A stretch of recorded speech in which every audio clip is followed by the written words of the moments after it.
Welcome to the Sagebrush Trail.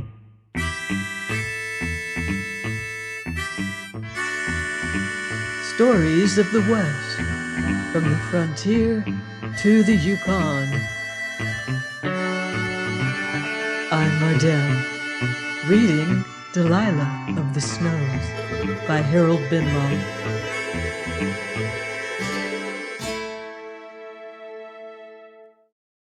Chapter 27, The Blockade. The moon was high above the white peaks, and a stinging frost was in the air. When Ingleby and Ledger sat a little apart from a snapping fire behind a great redwood trunk that had been felled across the trail in the constricted entrance to the canyon. It was wide of girth and lay supported on the stumps of several splintered branches breast high above the soil, with the rest of its spreading limbs piled about it in tremendous ruin. On the side where the fire was, some of them had been hewn away, and a handful of men lounged smoking in the hollow between them and the trunk. Another man stood upon the tree, apparently looking down the valley, with his figure cutting blackly against the blueness of the night. Sewell leaned against a shattered branch a few feet away from Ingleby, gazing about him reflectively. He noticed that the great butt of the fir was jammed against the slope of rock that ran up overhead, too steep almost for the snow to rest upon it, and that the top of the tree was in the river some 20 yards away. The stream frothed and roared about it in a wild white rapid, though long spears of crackling ice stretched out behind the boulders, and there was a tremendous wall of rock on the farther side.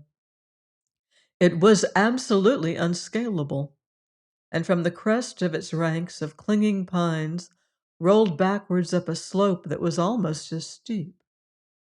It was evident that nobody coming from the police outpost or the commissioner's dwelling could approach the fallen tree except by the trail in front, and on that side the branches formed an entanglement an agile man would have some difficulty in scrambling through, even if nobody desired to prevent him, while 2 or 3 of the men beside the fire had rifles with them. The rest had axes. Sewell, who noticed all this, glanced towards them thoughtfully.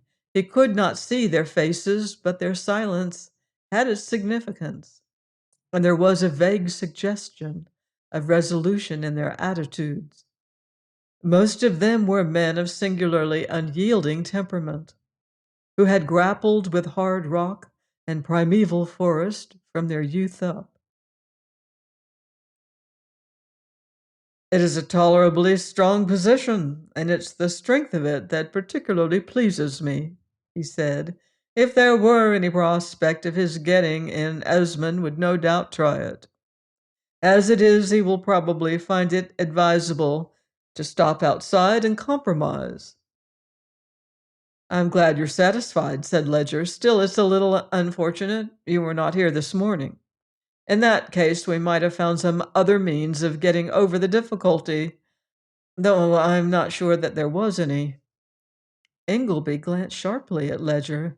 His face was clear in the moonlight, and it was expressionless, but his tone had been suggestively dry, and for just a moment an unpleasant fancy flashed upon Ingleby. It was certainly unfortunate that Sewell, whom everybody looked to for guidance, had been away that day, and the fact might have had significance for anyone who doubted him. Ingleby, however, had unshaken confidence in the man and thrust the thought from him. Sewell smiled as he turned to Ledger. I was looking for a deer, he said. Anyway, you had Ingleby. Ingleby, said Ledger, is usually where he's wanted. Some men have that habit. It's a useful one, though I'm afraid I haven't acquired it. In fact, I fancy I'm rather like Trooper Probyn. He was addicted to turning up just when it would have been better for everybody if he had stayed away.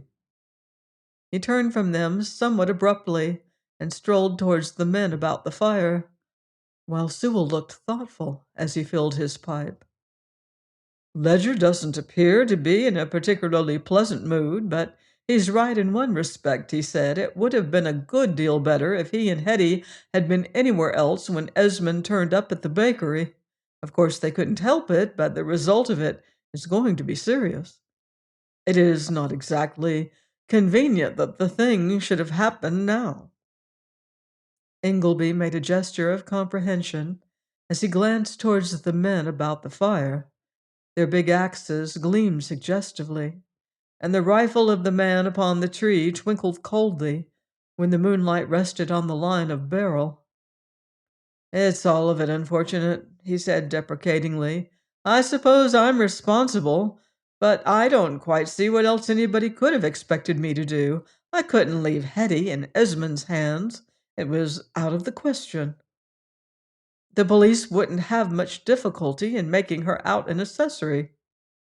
Sewell smiled. "That was all that concerned you?" "Yes," said Ingleby, "I think so. I don't seem to remember anything else. Anyway, it was sufficient." He made a little forceful gesture which suggested even more plainly than what he said that the thought of leaving Hetty exposed to any peril was intolerable. "And you inconsequently decided to put up a bluff of this kind on the British nation because Esmond might involve in difficulties a girl with whom you are not in love? I'm presuming you are not in love with her?" Ingleby seemed a trifle disconcerted. "No," he said sharply. "Of course I'm not. What made you suggest it?" Sewell laughed. "Well," he said, "for one thing, if you had been in love with her, you could scarcely have done anything that would have made the fact clearer." There was silence for a minute or two, and Ingleby leaned upon the tree with his thoughts in confusion. He was not in love with Hetty Ledger, but it was certainly a fact that her arrest had filled him with an almost unaccountable consternation. He also remembered the curious little laugh with which she had clung to him, and that it had stirred him as no trifling favor Grace Colthurst had ever shown him had done. The commissioner's daughter had, however, certainly never leaned upon his shoulder with her arms about him, though he had, on one occasion, when she was half frozen, practically carried her into her father's dwelling. The thought of it was, in a curious fashion, almost distasteful, as well as preposterous. His regard for her was largely that of a devotee, an aesthetic respect which would have made any display of purely human proclivities on the part of the goddess a trifle disconcerting. There are men like Ingleby, whose life is, partly from inclination, and partly from force of circumstances, in some respects one of puritanical simplicity, especially in the back blocks of England's colonies, and startled by Sewell's suggestion, he tried to reason with himself as he leaned against the tree. He remembered now how he had thrilled to the girl's touch, as half crying and half laughing she had rested in his arms a few hours ago, and he could not admit the almost unpleasant explanation that this was because they were man and woman. Still, he had felt her heart beating upon his breast, and something in his nature had, it seemed to him, awakened and throbbed in response to it. It was, he felt, not sensual passion, it was not love, since it was Grace Colthurst he loved, and his confusion grew more confounded as he vainly strove to classify it. Ingleby, as one who did the obvious thing, and was usually doing something, unless he was asleep, had seldom been led into any attempt to unravel the complexities of human thought and emotion. Men of his temperament are, as a rule, too busy for anything of the kind. It is material facts that interest them, and their achievements are usually apparent and substantial, written in that country on hard rock and forest, or on the orchards and wheat fields that smile where the wilderness had been. "Well," said Sewell at length. Ingleby made a little gesture. The thing is done. Why I did it doesn't, after all, greatly matter. We have the results of it to face just now. Precisely. That's why I'm pleased you chose a very convenient spot to chop the tree in. There's one of them becoming apparent already. He pointed across the fallen log, and the man who stood upon it made a little sign. The tree was in the shadow, but beyond it lay a narrow strip of moonlit snow, upon which the dusky pines closed in again. A man moved out into the strip, walking cautiously and carrying a carbine.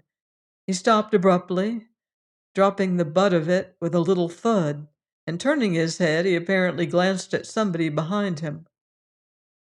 "They've chopped a big tree right across the trail," he said.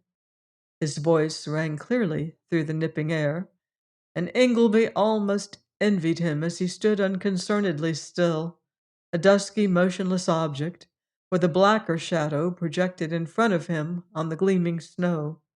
He, at least, had no responsibility, and was there to do what he was bidden, while the law would hold him guiltless.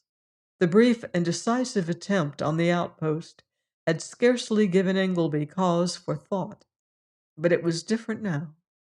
There was nothing exhilarating in standing still and wondering what course the police would take, while other men have felt misgivings when brought face to face with constituted authority with arms in its hand. Sewell, in the meanwhile, moved quietly towards the fire. "You will leave this thing to me, boys," he said. "Above all, keep your hands off those rifles. It's a bluff we're putting up." By this time, several other men had moved out upon the strip of snow, and one who came up from behind walked past them and stopped not far from the tree. Ingleby could see his face in the moonlight and recognized him as Esmond. He looked up at the man who, though he had handed his rifle to a comrade, still stood upon the log regarding him quietly. "Well," he said, "what are you doing there?" "Seeing that nobody gets over," was the uncompromising answer. Esmond laughed as though he had partly expected this. "There are no doubt more of you behind there. If you have one, I would prefer to talk to your recognized leader." Sewell sprang up upon the tree. "I think I can venture to claim my comrade's confidence," he said. "In any case, I am quite willing to accept the responsibility for anything that has been done." "You may be asked to remember that," said Esmond dryly. "Do you mind explaining why you felled this tree?" "I think the man who answered you already made that clear, to prevent anybody's getting over. Once you recognize that it would be difficult to do it without our permission, we'll go a little further."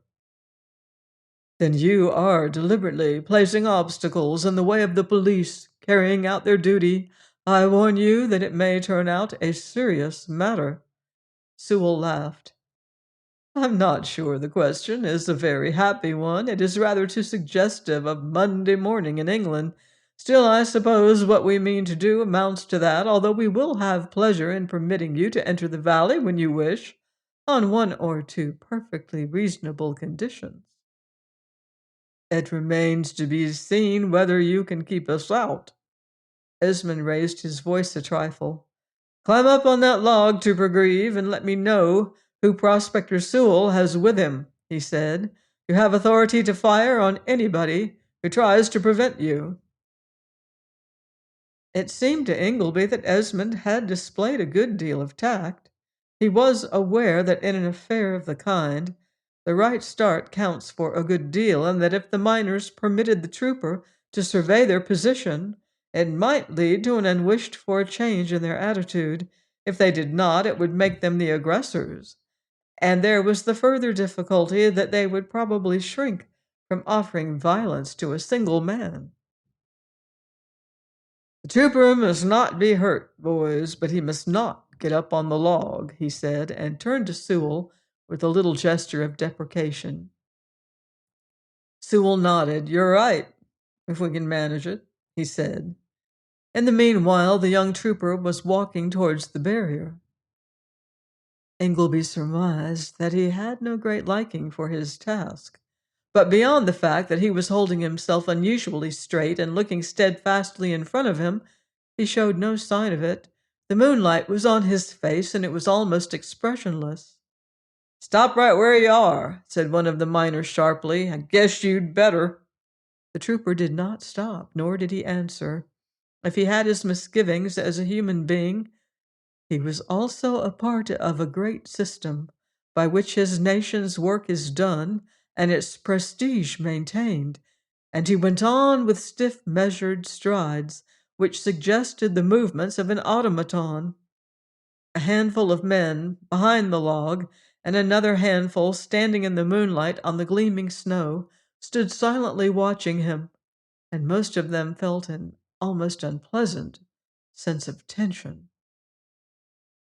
Then he came to the branches and stopped a moment, as though uncertain what to do. His carbine presented the difficulty, since to scramble over that tangle of branches and twigs, both hands would be necessary. Then he slung it behind him, and everyone could hear the sharp snap of the clip hook through the bitter air. After that, there was a crash as he plunged into a maze of dusky needles, and he was gasping when he emerged again. He was, however, still coming on, crawling over branches, swinging himself under some of them, while two miners waited for him intent and strung up behind the log.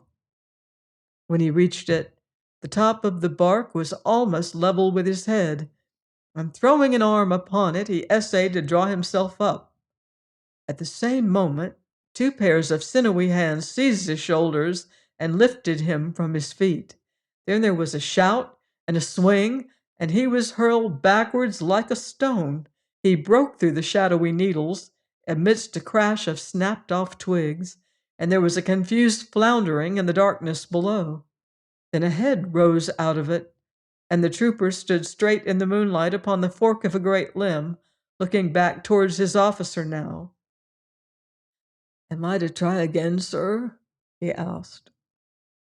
There was a burst of approving laughter from the miners, and the trooper sprang down from the branch and moved towards his comrades when Esmond made a sign, while a man who had been speaking apart with the latter suddenly stepped forward.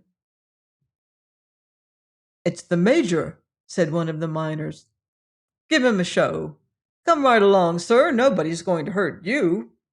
Colthurst made a little gesture with a lifted hand, and his remarks were brief. "You'll gain nothing by making fools of yourselves, my men," he said. "The law is a good deal too strong for you. Now try to tell me sensibly what is worrying you, and if it comes within my business, I'll see what I can do." Sewell stood up on the log and took off his big shapeless hat. There was silence for a moment while the Major looked at him.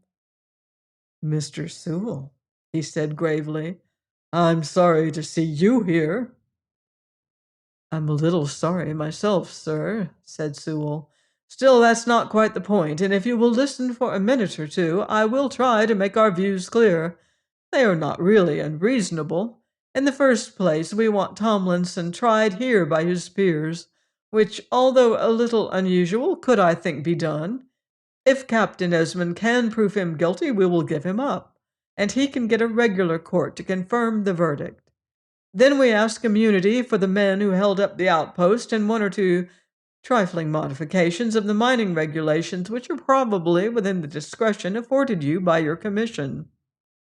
"It seems to me," said Colthurst dryly, "that you are asking a good deal, more in fact than you are likely to get. You insist on all that?" "We feel compelled to do so, sir." Colthurst made a little sign and moved back to where Esmond stood. They conferred together, and the Major spoke again. "Captain Esmond is willing to promise that if you go home straight away, no proceedings will be taken against any man for his share in this night's work. He will promise you nothing further, and I may say that in this I quite concur with him. I must warn you that what you are doing is a very serious thing." "Then," said Sewell quietly, "there is nothing more to be said. We have strength enough effectively to prevent Captain Osmond from going any further up the valley. It would be better for everybody if he did not compel us to make use of it." Esmond, who had been unusually patient hitherto, apparently lost his self-command. "We will endeavor to whip the insolence out of you," he said. "By the time the thing is settled, your leaders will be exceptionally sorry for themselves." He drew back a little with the Major, and they appeared to be talking earnestly for a space. It seemed to Ingleby that Esmond wished to chance an attack, but perhaps the troopers were worn out, or the Major recognized the strength of the miner's position. For at last he made a little sign, and the men moved back silently into the shadow of the pines. Then the tension slackened, and Ingleby shivered a little as he strove towards the fire. "Oh, it's horribly cold, though I never felt it until a minute or two ago," he said. "Well, I suppose we are in for it now." Sewell laughed in a curious fashion. "I almost think so. Captain Esmond is not a very imposing personage in himself, but he stands for a good deal, you see. Still, it's tolerably evident that he will not trouble us any more tonight." A few minutes later, another miner climbed up on the log, and the rest lay down, rolled in their blankets, about the crackling fire. Join me next time on the Sagebrush Trail for more Western adventure in Delilah of the Snows by Harold Benloss.